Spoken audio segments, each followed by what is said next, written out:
Hello, and welcome to the We're Not Stumped podcast. I'm your host, Mike Boland, and I'm a congenital amputee of the right hand. In this show, I will interview other amputees and allow them to tell you their incredible life stories. I'll also feature family members of amputees and others who support the amputee community, all in an effort to discuss the challenges and triumphs of those living with limb loss. So stick around and listen to inspirational stories and find out why we say, we're not stumped. Hello everyone, welcome to the We're Not Stumped podcast. I'm your host, Mike Boland, and today I welcome a person who has been through quite a bit, but decided to keep moving forward and keep giving back, and that's Carter Viss. Carter grew up in Denver, Colorado. He spent his childhood catching all kinds of fish, reptiles, amphibians, and owned several saltwater aquariums. This passion for all aquatics led him to earn his marine biology degree from Palm Beach Atlantic University in West Palm Beach, Florida. But an event on Thanksgiving Day in 2019 could have ended all of his dreams and his life. And we'll get into that more today with Carter. But first of all, Carter, thank you so much for taking your time on the We're Not Stumped podcast. Thank you, Mike. It's a pleasure to be here, and I can't wait to tell you my story. Yeah, I can't wait to hear it. And we actually start the podcast with a segment I call In Your Own Words. So I'd really like the listeners to hear your story. Great. Well, it basically starts when I got to Florida, to Palm Beach Atlantic University for college. Just kind of about a 10-minute walk from campus is the beach. And right off the beach was this beautiful reef. It's called the Breakers Reef because it's next to this really nice hotel called the Breakers. And I immediately fell in love with that reef. I'd go there, when I was done studying or just to get away from all the stress of college. But that was kind of like, I called it my happy place. And with the years going by, with graduation, I still lived in the area. I'd go back there every few months or so whenever I had time. And then comes Thanksgiving Day of 2019, where I went out there with my coworker, Andy.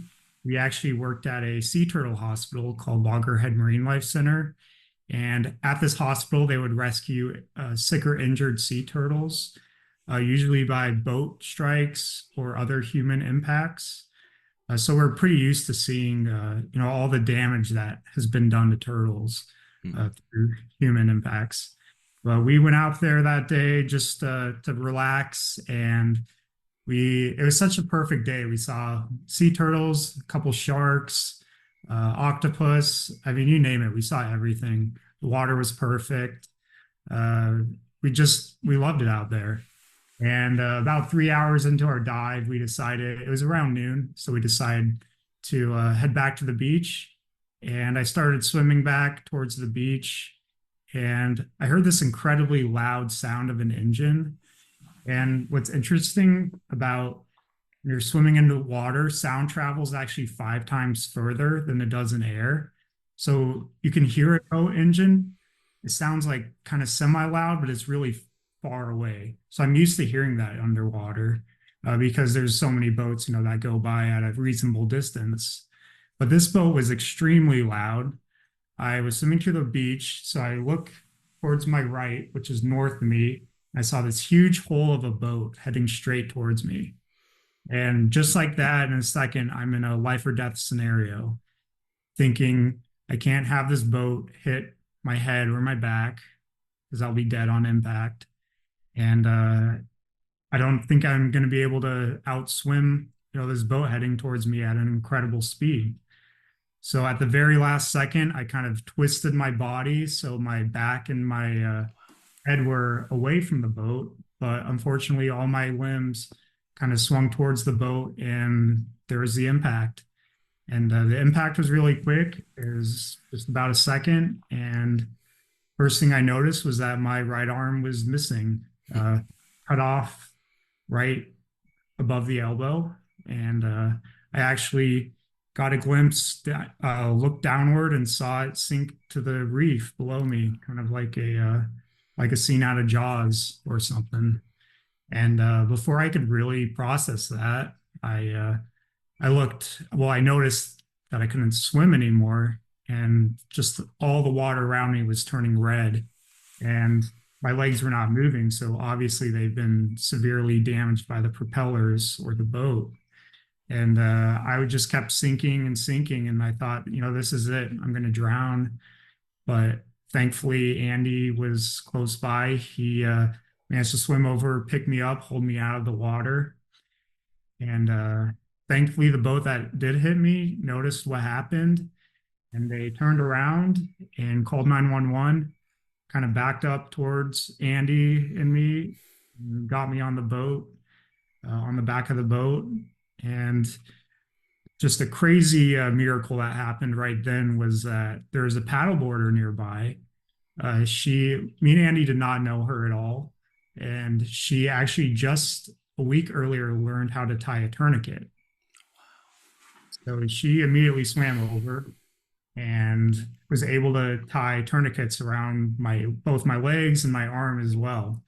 And when they pulled me up out of the water, I noticed what happened to my legs. My left leg was cut by the propeller, kind of right between my ankle and my knee. So my leg was kind of dangling to the side, and yeah, I could see the bone and stuff. It was really, really bad.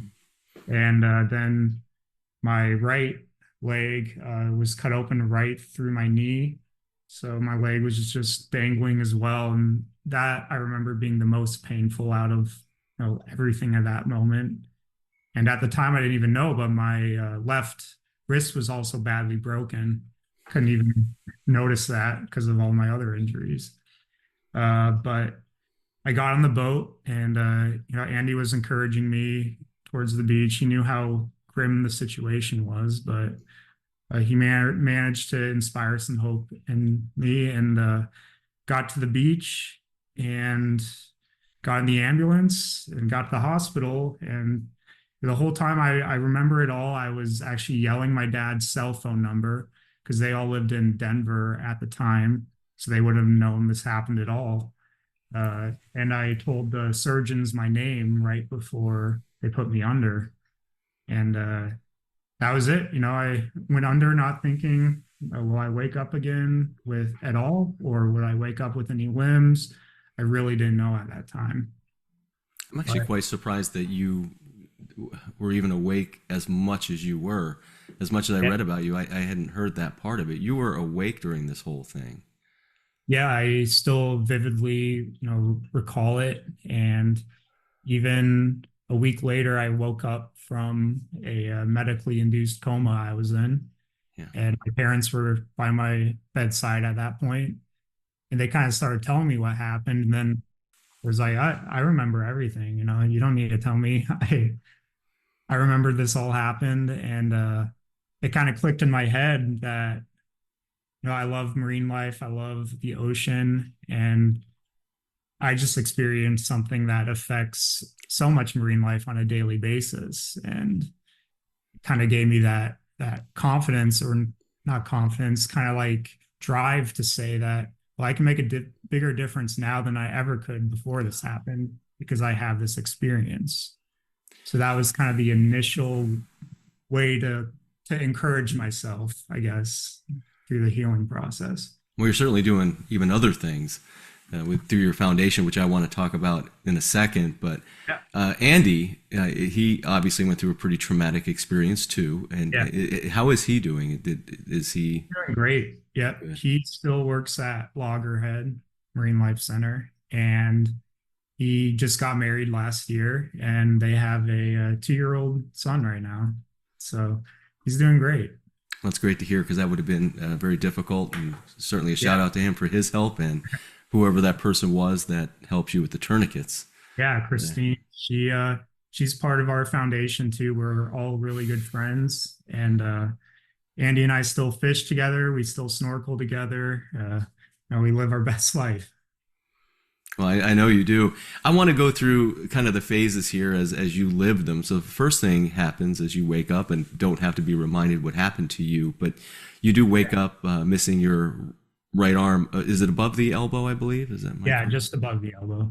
Yeah. Yes. So what goes through your mind then? I know you said you had some goals, but you're in bed, you're thinking about the rest of your life. What is going through your mind at that time?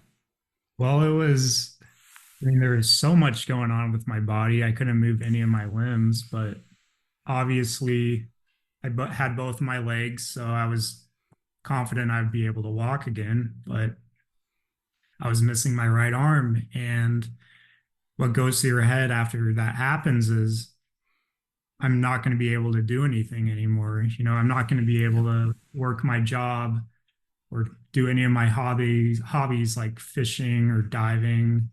Or I was a big piano player as well. So that kind of felt like it was off the table for me. And sunk me into a really dark space, kind of thinking about that and dwelling on that. Were you And right-handed as well? I was left-handed. Okay. So thankfully, my left hand healed up. So I was fortunate. Well, I would imagine that was still a journey in itself, even healing up your left hand, because you said it got hit pretty hard and broken in the wrist, huh? Yeah, like it has some screws and plates in it, and I couldn't use it for the first at least month after the accident. So really, I couldn't use any of my limbs for a good amount of time, for about the first month to a month and a half. And what's interesting, you had already said that, hey, you and Andy go fishing together now. So Yeah. there's certainly quite a bit of time in between what you just described and you fishing. But what have you learned through that? Because now maybe some of the fears that you had initially, you're past them and living, as you say, your best life. How does Yeah. that feel? So it all kind of started in the hospital when I was relearning how to stand and walk. And the first time it was just horrible. The pain was so severe. And then the second time and the third time, it progressively got a little better. And that's kind of when it clicked in my head that if I just give, all of this time and repetition, that I could be getting back to a normal life eventually. So I applied that to especially life with one arm, kind of relearning, readapting how to do things with time and repetition. It eventually became easier. And then getting back to my hobbies like fishing, I found creative ways to work around just like tucking the pole in my armpit and reeling, or playing piano even. At first it really sucked. Uh, and, I wanted to quit completely, but I kept at it. And now I feel more confident on the piano than I did when I had two hands. So it's really all comes down to time and repetition. Yeah, that's something I think about too. I still, anything I can do myself, I'm going to do. And it's funny because people ask me those types of questions, and I don't care if it takes longer. I want to accomplish things. It doesn't matter to me. That's Yeah, just. exactly. So one of the things that I've noticed about you in all the pictures, and I did read a little bit about this, I think there was a little bit of a prosthetic journey. Yep. You may have tried it, but it doesn't look like you wear one now for the most part. So let's talk about that journey a little bit. Yep. So basically, since my amputation was right above my elbow, it was really, I guess the right word is uncomfortable to find a good prosthetic, Hmm. because all of them had to have like an elbow joint on them and Yeah, then wrap around my chest, yeah. which I did try for a few months, but overall, I found myself more restricted when I was wearing it than when I was just, free and had at least this half of arm to kind of hold stuff down or do stuff with. So eventually I was like, I don't, I guess the pros didn't outweigh the cons when it came to wearing a prosthetic. So Yeah. Oh, I'm sorry. Go ahead. so I haven't worn it in years, really. Yeah, that's a very similar story to mine. I wore mine until I was about 12. And the reason why I wanted to bring that up is because that's a very common question that I get. Is that a question you get a lot too? Hey, how come you don't wear a prosthetic? Yeah, I get that all the Yeah. time. Yeah. And, the best way to explain it is because I'm more comfortable without it. Yeah, I feel like for me personally in my life, I think I'm more capable without it. There's some things that I, like I built myself a homemade prosthetic for lifting weights. And I do want to talk about your your healthy goals and your workouts, because you do work out. I think, did you just run a marathon, or you're going to be running a Yeah, marathon? I did a half marathon in December of last year, and then I'm signed up to do a triathlon, my first ever, in August of this year. So So, I mean, just even you coming back that far with your legs the way they are, to be able to do what you're doing is one thing. As far as being an amputee and the workouts and the physical, being in shape mentally and physically, what does that mean for you? How do you feel that helps you? um well, I loved to exercise and before the accident. So doing kind of the same thing I did before the Hmm. accident Yeah. and after just feels right. And it feels like I'm back to my normal life. You know, I'm not super into like being in the best shape at all times, but I do it because it makes me feel good, and it just helps me more mentally than physically, I'd say. Yeah, a lot of people that I get the opportunity to talk to on the podcast say the same thing, and I feel the same way. You know, the mind, body, and soul is kind of all together Yeah. there. So, exactly. So, I want to go back to the day that this all happened, because what I read was you were using all of the necessarily precautions, I guess, for lack of a better term, the flags and things like that. But yet, Mhm. this accident still happened. So now that we go post Thanksgiving 2019, you are all about making sure that things are safer for people in the water. What are you doing in that respect? I know you're doing quite a bit. So it initially started kind of when confronting the driver about the accident in court. Instead of seeking more of a prison sentence for what happened, I pushed more towards helping me promote safe boating and diving. And this one of the first ways we did this was through promoting a three-dimensional dive buoy. So yeah, you said that I had a, traditional diver's down flag, which is just a flag that's about 12 by 12 inches. Hmm. And the buoy that the driver is helping me, actually, we drafted a bill to eventually hope it becomes a law someday, that for people to be required to have a three-dimensional diver's down device. So this is like you can kind of picture it like a buoy marker that kind of floats behind you. It's about the same weight and same uh, ease of dragging a dive flag behind you, but obviously it's more visible from 360 degrees for boats. So that's kind of the first step where it started. And then I decided to start my own 501(c)(3) nonprofit called the Carter Viss Foundation. And our mission is to promote safe boating and diving, as well as support other individuals with limb trauma resulting from boating incidents. So I've had that for about a year now, and what we've done, we've just handed out educational materials or promoted the 3D buoy, which is something that's available on the foundation website or through Brownies Marine Group.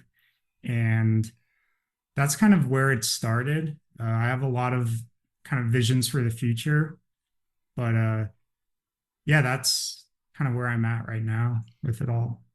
And you actually met with senators, state senators, right, to try to make this even a little bit more. Law, is that the right word? To get a law passed to make sure these were more Yeah, visible. yeah. And well, a few years ago, spoke with a Florida senator about it. Yeah. And the real uh, issue right now is just to get it out there before can become a law. You need obviously products out there. So we have one 3D buoy out there right now, but I believe more are going to come on the market in the next few years. And once we have a good amount on the market, then it'll be easier to kind of convince the state that this should be a law. And you had mentioned your foundation. I'd love to Yeah. hear, what's the URL? Is it cartervissfoundation.org? Is that? Yep. yeah, cartervissfoundation.org. And you can learn kind of all about what, especially our future goals are on the website. Well, we'll talk. I want to talk about that too when we get on here. But Yeah, one okay. of the people that is part of the journey, and you had mentioned Danny Stanton. He was the gentleman Yep. that unfortunately hit you that day. But you have really taken that your situation and made something positive out of it. And he is along for the ride. How is that going for you? And what was that like to first talk with him? It's been a journey of, at first, the first 6 months, there was an amount of anger Sure. that built up, just more so because of the situation. And uh, our day in court was actually November, Thanksgiving week of 2020. So about exactly a year after this happened. And that's kind of when our case was going to be closed, and first time I'd ever see him in person or talk to him. So I was pretty nervous for that. Yeah. But kind of after hearing his statement and after sitting in court with him for a while, I just felt a sense of peace come over me, that I knew I was doing the right thing by pursuing more of a constructive option rather than a prison sentence. And right after the court was adjourned, I walked up to him and shook his hand and just said, "Let's make a difference, and I forgive you." And my family was in the courtroom, his family was in the courtroom. And I could just see the weight lifted, from all of their shoulders when I said that. And both families started talking, and we've been, acquaintances ever since. And we've gone out for beers. We've yeah, just kind of been friends. So it's been great. That's a incredible story. I can't think of the right word to say. I had a gentleman on about a month ago, Bruce Mazan from San Diego, who got hit by a person when he was riding a motorcycle, and he was able to do the same thing, forgive, and now he's trying to make a difference. And I just can't say enough about people like you to do this, because it would be incredibly difficult. So congratulations on that. And certainly Danny, thank you for your help. I would imagine is also something that we should, yeah. Absolutely. Well, and how was your family? I mean, obviously very traumatic for your family, the whole journey. Everyone holding up. How did they support you? They're all doing great now. They were on the front lines the first 2 months, especially my dad. He took the role as my caretaker in Florida for about, I think, 8 months post accident. So he never went back to Colorado for about 8 months. Wow. And I know it took a toll on him, and he's doing great now, and my family's doing great. Good.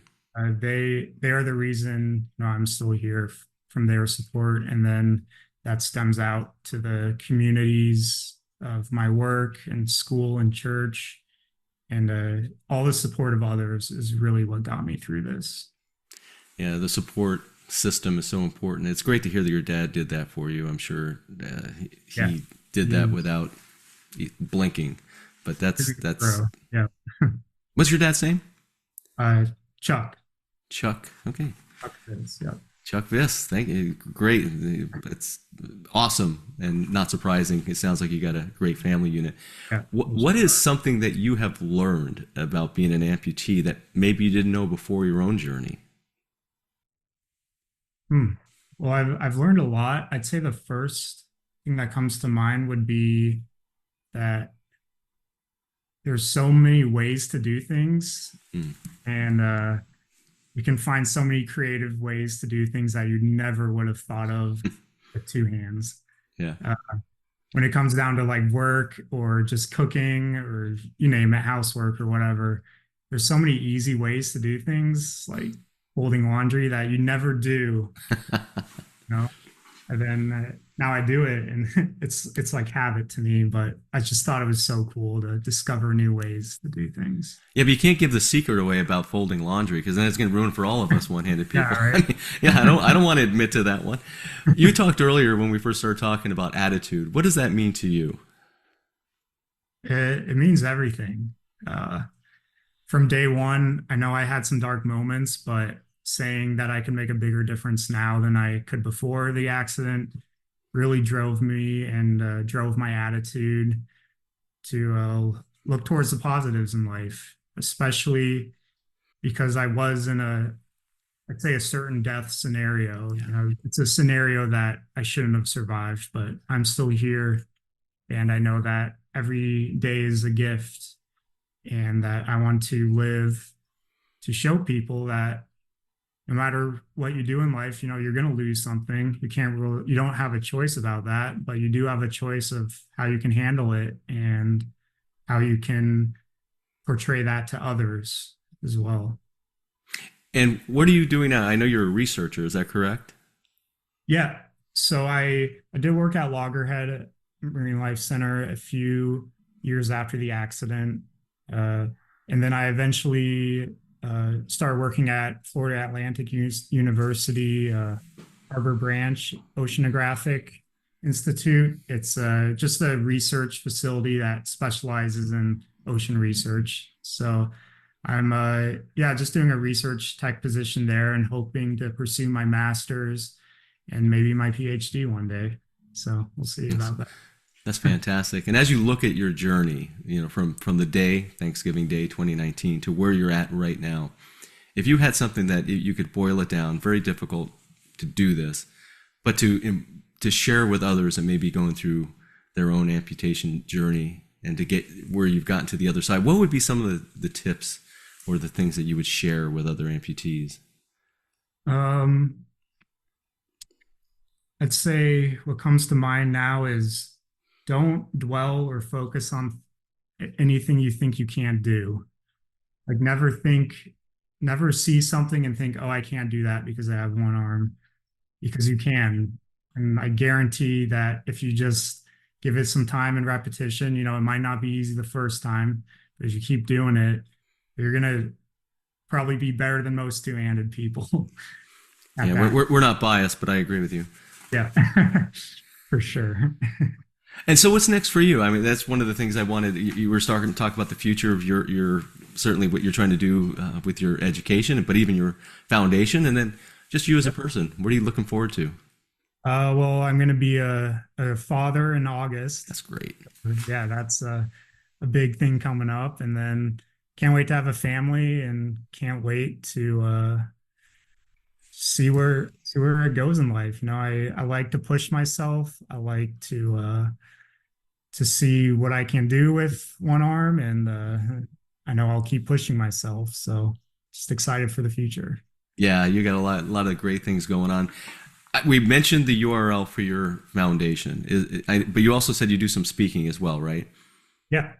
Would it be the best to go through the foundation website? Do you have a personal website or? Everything through the foundation Okay. website. There's an email kind of right on the homepage. If anyone can contact me anytime with questions. I respond to that all the time. So, and I can attest to that because I found your story and I just thought this was somebody that I really wanted to talk to. I emailed, like you said, the email on the homepage, and you got back to me, and I really appreciate that. Yeah. I'm here for anyone who wants to talk. So, well, thank you so much for taking your time for being on the We're Not Stumped podcast. I see nothing but great things. Congratulations on the child coming very shortly, and congratulations on everything and the difference you're making. Appreciate it. Yeah, it was a pleasure to be here to tell my story. So thank you so much.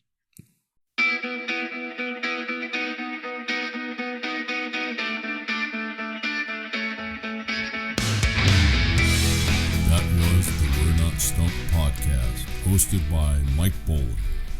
If you want to be a guest on the program, reach out to Mike at his email address, mike@mikeboland.com. This podcast is produced by One Hand Man Productions. If you are looking to start your podcast, go to onehandmanproductions.com.